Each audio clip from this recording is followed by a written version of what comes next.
Gérard Haraud, bonjour. Bonjour. Merci beaucoup d'être là, de bon matin. Vous êtes, je le rappelle, ancien ambassadeur de France, notamment aux États-Unis et en Israël. On va d'abord, bien sûr, commencer par la situation sur place avec ce coup de fil hier entre le président français Emmanuel Macron et le Premier ministre israélien Benjamin Netanyahou. Il a interpellé le dirigeant français, son homologue, enfin le Premier ministre israélien, sur, je cite, les trop nombreuses pertes civiles à Gaza. Il rappelle la nécessité de distinguer les terroristes de la population civile. A-t-il des chances d'être entendu par le gouvernement israélien ? Je pense qu'il était nécessaire et que le président de la République, il n'est pas le seul d'ailleurs, Joe Biden en fait de même, de rappeler aux Israéliens les règles de la loi des lois de guerre.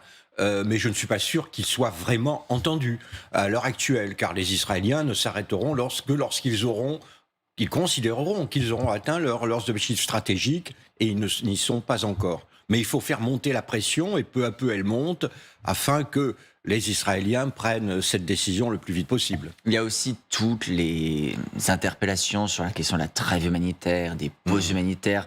Le président français redit hier encore une trêve humanitaire devant mener à un cessez-le-feu. Est-ce que ça doit être un sujet d'actualité parce que vous disiez à l'instant, il y a peu de chances que ce soit entendu. Est-ce que les appels à la trêve, ça va marcher ? En tout cas, je crois que le président de la République, d'une certaine manière, fait ce qu'il peut, parce que quand vous regardez la communauté internationale, à l'évidence, elle n'a pas beaucoup d'influence sur les Israéliens, et donc il lui reste à essayer de travailler sur le front humanitaire, et la France est très active de ce point de vue-là. Mais comment vous expliquez que la communauté internationale ait si peu de prise ? À quoi ça tient ? Parce que ça, c'est traditionnel de l'État d'Israël. L'État d'Israël, vous savez, on cite souvent l'Ancien Testament, ils ont la nuque raide. Lorsque leur sécurité est en jeu, ils sont les seuls à prendre les décisions qu'ils considèrent comme adéquates. Et même les États-Unis, ne peuvent leur tordre le bras. Et alors, ils peuvent d'autant moins leur tordre le bras que les États-Unis eux-mêmes sont en campagne électorale et que tordre le bras d'Israël, ça a évidemment des conséquences électorales assez lourdes. Sur l'émetteur du message, je voudrais qu'on revienne au cas du président français. Avec votre qualité d'ancien diplomate, deux diplomates d'ailleurs, diplomate un jour, diplomate toujours. Vous avez écrit il y a quelques jours dans Le Point également au sujet de ces ambassadeurs français qui auraient envoyé une note au Quai d'Orsay pour critiquer la politique étrangère de la France dans la région, en particulier qui serait déséquilibrée au profit d'Israël. D'abord, avant d'en venir au fond, sur le principe, la pratique, écrire une note au Quai d'Orsay pour se plaindre d'une ligne française, est-ce que c'est courant ? Non, mais d'abord, il y a beaucoup de notes qui circulent au Quai d'Orsay, et vous avez le droit et même le devoir, surtout lorsque vous êtes ambassadeur, de dire ce que vous pensez. Ce qui est anormal, c'est qu'évidemment, l'existence et le contenu de cette lettre aient été rendus publics. Mais que chacun, chaque haut fonctionnaire, ait le droit de dire ce qu'il pense, c'est le mieux. Et ensuite, c'est le pouvoir politique qui tranche. Souvent, on critique les diplomates, mais ce ne sont pas les diplomates qui font la politique étrangère, c'est le pouvoir politique sur les conseils des diplomates. Alors, sur le fond, vous rappelez y compris à vos anciens collègues, un peu de cours d'histoire, que la politique arabe, de votre point de vue, n'était en rien équilibrée, la politique arabe de la France, que Israël l'a jugée inamicale à son égard. Et vous citez, j'aime beaucoup ce passage, le général de Gaulle, chez nos confrères du Point, qui disait « Il n'y a pas de politique qui vaille en dehors des réalités ». De votre point de vue, la diplomatie française est hors sol aujourd'hui ? Non, elle n'est pas hors sol, mais c'est ces critiques qui le sont. C'est-à-dire les critiques critiques de certains diplomates à l'égard de la ligne globale. À l'égard de la ligne politique. Car quand on pense de la politique arabe de la France, alors d'abord, vous l'avez dit, si elle est arabe, ça veut dire qu'Israël considérait qu'elle était inamicale, par définition, mais aussi parce qu'elle se référait à un monde arabe qui n'est plus. Aujourd'hui, l'Irak, la Syrie, l'Égypte n'existent quasiment plus politiquement. Et le centre du monde arabe, c'est devenu les monarchies du Golfe, qui sont totalement indifférentes à la cause palestinienne. Donc il était normal que la France, comme tous les autres pays au monde, d'une certaine manière, mette de côté la cause palestinienne et travaille avec les monarchies du Golfe. Donc je dirais que la politique actuelle de la France, elle est à peu près amicale vis-à-vis des monarchies du Golfe. On ne va pas demander à la France d'être plus arabe que les Arabes. Qu'est-ce que vous entendez par là ? Mais parce que les monarchies du Golfe, entre nous, espèrent qu'Israël éradique le Hamas. Le Hamas, c'est l'ennemi de tous les régimes des monarchies du Golfe et de l'Égypte. Alors, le problème pour ces pays, c'est pas du tout la brutalité israélienne. Regardez ce que fait la Syrie ou regardez ce que font les Saoudiens au Yémen, qui est bien pire qu'Israël. C'est le fait que leur opinion publique est massivement favorable aux Palestiniens et même au Hamas. Donc, ils sont dans une position inconfortable. Mais sur le fond, ils sont aux côtés d'Israël. Donc ne demandons pas à la France d'être plus arabe que les Arabes. Alors, je m'arrête un instant sur ce que vous dites, ça me paraît très important. Il n'y a pas donc, de votre point de vue, de cause arabe ou de soutien arabe, par principe, à la cause palestinienne? Ah, là, il n'y en avait pas avant le 7 octobre. Avant le 7 octobre, mais c'était général. C'est-à-dire, vous savez, quand je menais des consultations politiques, le problème palestinien arrivait en numéro 17 ou 18 de l'ordre du jour, lorsqu'il arrivait. Et ça, c'était nouveau. 20 ans plus tôt, ça aurait été différent. Il y avait au fond la conclusion générale, aussi bien à Washington qu'à Riyad, que le problème était sans solution et que finalement, le statu quo était sans doute la meilleure manière de répondre aux défis. Alors maintenant, depuis le 7 octobre, l'ensemble de la communauté internationale s'est réveillée. Ça, c'est le cas. Mais avant le 7 octobre, ce n'était certainement pas le cas. Et vous savez, les monarchies du Golfe, qui sont des États autoritaires, monarchiques, n'ont jamais eu beaucoup de sympathie pour les Palestiniens, les mouvements palestiniens qui ont un côté islamiste, qui avaient parfois auparavant un côté socialiste, qui était lié à l'Union soviétique. Donc il n'y a jamais eu de sympathie perdue entre la cause palestinienne et les monarchies du Golfe. Je voudrais qu'on évoque également cette proposition de Joe Biden, qui a beaucoup fait réagir. Gaza et la Cisjordanie devraient être réunis sous une structure de gouvernance unique, dit-il. Est-ce que là, pour le coup, ça a davantage de chances d'être entendu aujourd'hui que ce qu'on disait en début d'entretien? Est-ce que le message maintenant a une pertinence? Alors, je dirais qu'il a une pertinence en politique américaine. Ce qui est intéressant d'abord, c'est de voir à quel point Joe Biden est de plus en plus embarrassé en politique intérieure, et notamment dans une perspective de campagne électorale, par la poursuite du conflit. Parce qu'il y a une révolte de la gauche du Parti démocrate contre sa politique de soutien à Israël, et toute une gauche qui se révèle et qui demande que les États-Unis cessent de soutenir Israël. Et ça en devient de plus en plus difficile pour un Joe Biden qui, par ailleurs, pour les sondages, par ailleurs, lui sont déjà défavorables. Donc il n'a pas besoin d'avoir en plus un conflit avec son aile gauche. Donc c'est une manière de répondre à ça. Sur le fond, bon voilà, c'est la solution des deux États que tout le monde redécouvre depuis le 7 octobre. Et le président de la République française en a évidemment lui aussi parlé. Le problème, c'est qu'on ne voit pas pour le moment comment est-ce que l'on pourrait relancer une négociation. Pour le moment, c'est une utopie. Vous savez, pour négocier, il faut deux personnes. Et donc, du côté palestinien, qui va négocier au nom des Palestiniens? C'est quand même pas le Hamas. Après ces atrocités, ce n'est pas une autorité palestinienne complètement discréditée. Et de l'autre, en Israël, vous avez encore un gouvernement d'extrême droite dont l'objectif avoué était d'annexer la Cisjordanie. Donc, pour le moment, c'est une utopie, mais c'est déjà bien qu'on reparle de cet objectif. On va parler de ce qui se passe également en Cisjordanie, parce que vous venez de le mentionner, c'est peut-être le conflit que l'on ne regarde pas assez dans le conflit, avec des Palestiniens qui ont été arrêtés par dizaines, tués pour certains, un bilan qui ne cesse de monter. Vous avez vous-même parlé d'épuration ethnique hier sur le plateau. Au détail. Et vous allez nous expliquer justement, parce que votre position et ces termes font réagir. Vous n'êtes pas les seuls à employer ce terme-là. Il y a quelques jours sur ce plateau, le général Michel Yakovlev avait les mêmes termes. Ça fait réagir et ça suscite des critiques. Alain Minc, par exemple, sur le plateau de Darius Rochebin, hier soir, ici même, disait « Gérard Raho ne me semble pas encore avoir gardé à l'esprit le 7 octobre. Gérard Raho est un esprit supérieur, mais à sensibilité réduite. Pour lui, il faut voir l'entièreté du problème et ne pas se focaliser sur la Cisjordanie, si je traduis ce qu'il raconte. » Je le remercie d'abord du compliment qu'il a à mon égard. Non, mais au-delà de ces petites querelles, il y a quelque chose qui se passe, quelque chose de factuel. Les colons en Cisjordanie profitent du fait que l'attention est détournée de ce territoire vers Gaza pour avancer leurs objectifs. Leurs objectifs sont très simples, c'est de rendre impossible un compromis territorial en Cisjordanie en occupant de plus en plus de ce territoire. Et comment le font-ils? Je le disais, ils font au détail en ce moment, c'est-à-dire qu'ils ne procèdent pas à un nettoyage éthique massif, mais ils en profitent pour un village, une famille, un terrain, avec la connivence de la police. Et donc, il y a déjà eu, je crois, près de 200 300 Palestiniens qui ont été tués, et vous voyez que la machine colonisatrice avance, profite de l'occasion pour accélérer et avancer. Il y a eu ce week-end, il y a eu des incidents dans le quartier arménien de Jérusalem. Et voilà, c'est cela que je veux attirer l'attention sur ce problème, non pas par émotivité, non pas par sensibilité, je ne vois pas ce que la sensibilité fait dans l'analyse d'ailleurs, mais tout simplement parce que c'est un problème politique.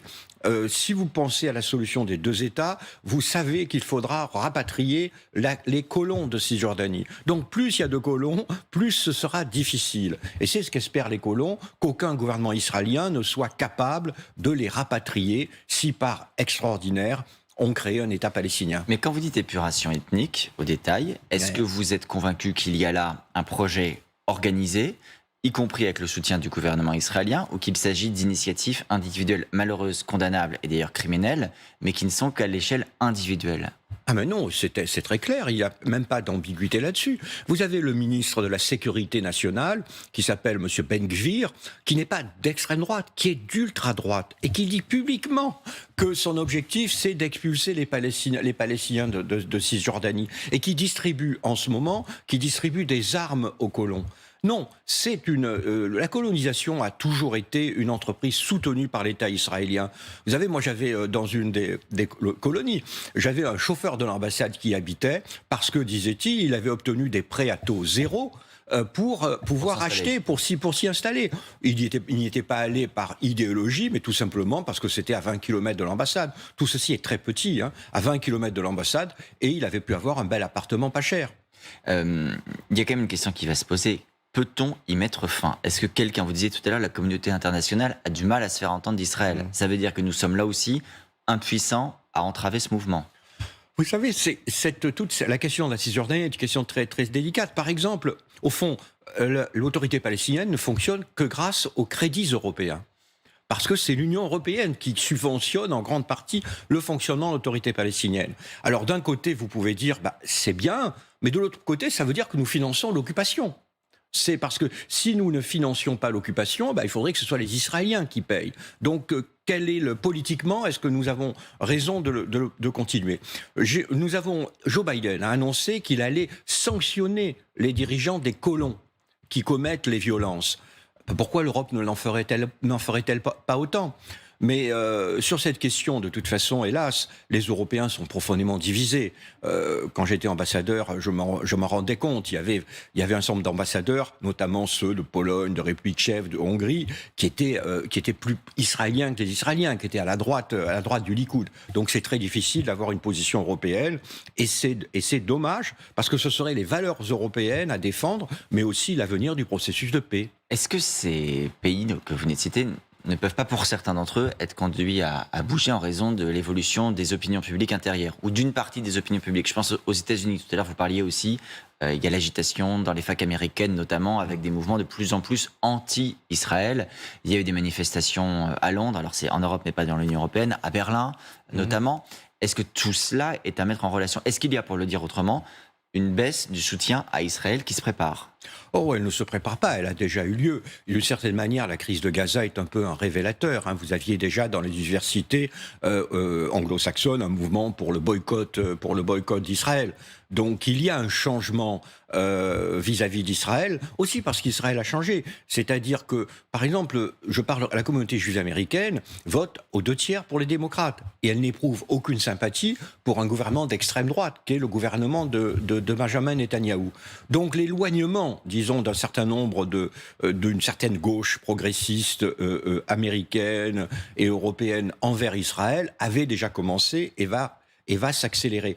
Le problème, c'est que ça conduit dans ces éléments les plus extrêmes, et c'est affreux, ça conduit à un véritable antisémitisme. C'est-à-dire qu'il y a passage de la critique de l'État d'Israël, qui est évidemment légitime et nécessaire, maintenant à de l'antisémitisme, qui est évidemment inacceptable. Vous pensez que la publication, par exemple, ce week-end par Israël, de vidéos censées montrer à la fois le tunnel sous l'hôpital Al-Shifa, utilisées par le Hamas, à la fois également des images d'otages, le 7 octobre dernier, emmenés de force naturellement par le Hamas. Est-ce que tout ça, ça peut venir rappeler tout de même qu'il y a eu des massacres terroristes le 7 octobre et redorer le blason israélien? Ah ben c'est tout à fait, vous avez tout à fait raison. Il faut le faire. Il faut rappeler qu'il y a eu les atrocités sans nom commises par le Hamas et que le Hamas est une organisation terroriste. Et l'on voit bien par ces photos que le Hamas utilise la population de Gaza comme des boucliers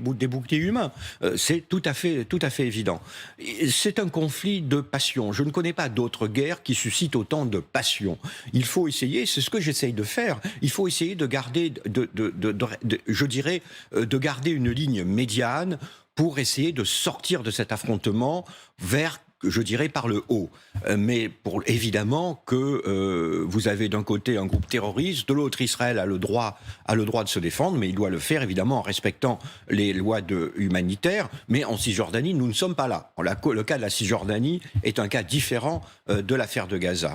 Je voudrais qu'on sorte du Proche-Orient, Gérard Araud, pour évoquer deux actualités encore au plan international. D'abord, l'Argentine, avec la victoire à la présidentielle de l'économiste ultralibéral Javier Milei. Il a reçu immédiatement les félicitations de Donald Trump. « Je suis fier de toi », dit-il. Est-ce que vous croyez à l'idée d'une vague d'avènement ou de retour du populisme dans le monde qui touche plusieurs pays à la fois? Je ne sais pas si retour, ça voudrait dire qu'il nous a quitté, le populisme. Il est toujours là.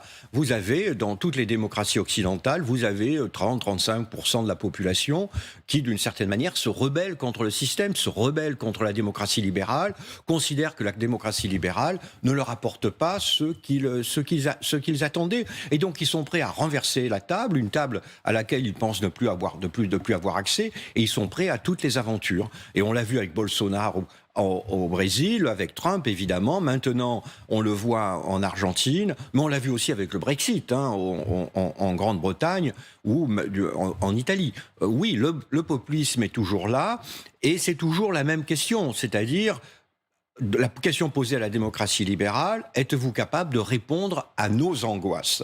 Nous disent ces citoyens, et il faut les entendre, parce que sinon on risque d'avoir ce même accident en 2027 en France.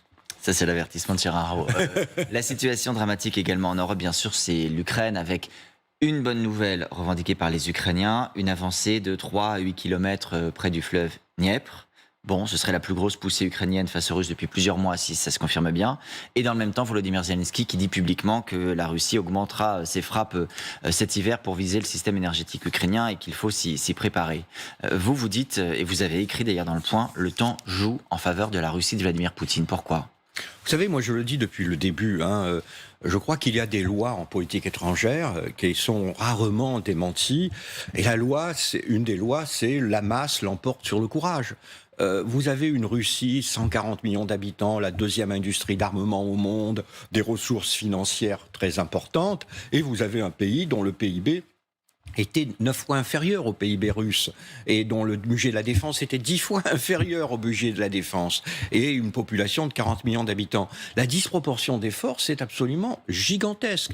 Et c'est vrai que les Ukrainiens résistent avec héroïsme. C'est vrai que Zelensky est un véritable homme d'État qui s'est révélé et j'ai la plus grande admiration pour lui. Et évidemment, en tant que Français, je pense que l'intérêt national français est la préservation de l'indépendance de l'Ukraine.